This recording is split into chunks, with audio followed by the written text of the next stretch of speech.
the food price index, as you just mentioned, in the month of March rose to 160, which is the highest since 1990 when the index was first released. So we are at some of the highest levels that we are seeing over the last 30 years.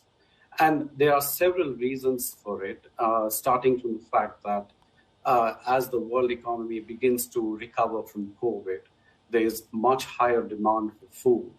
But this also goes together with the issues of conflict, of climate change, of a loss of productivity over the last few decades. So all these factors combine to put pressure on supply and the rise in demand and therefore higher global food prices. And as always, when such a situation does occur, the ones who are most affected are the low-income countries, the poor and the vulnerable.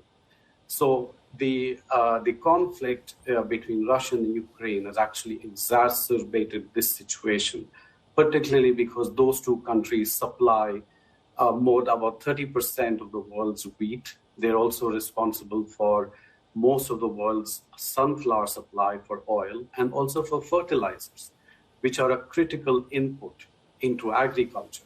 So, and these are then rises in fertilizer price. And then if you couple that with the rises in the oil prices, all these together then contribute even more to the food price rises that you're seeing all over the world.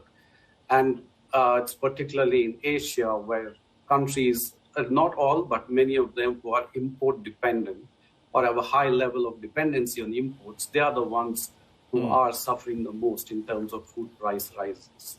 So this is a situation which needs to be addressed. So what tools do we have to address it? We heard Janet Yellen there talking about measures that the US is considering, but are those measures anywhere near enough? And are they capable of maintaining what looks like it could be a protracted shortage given the Ukraine situation?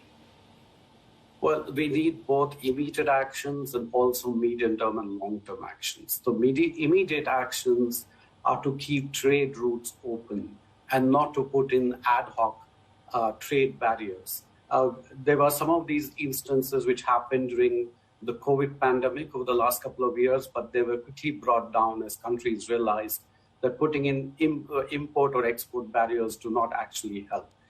The other thing is to prepare for issues such as animal diseases, such as African swine fever, avian flu, so that these do not actually expand and cause further losses in food production, and likewise for transboundary pests and diseases, and to increase support at the government level through policies for both input supply, so such as seeds and fertilizers, and also to consumers through social protection programs. Again, that was a major success story from the COVID pandemic, and that needs to be continued.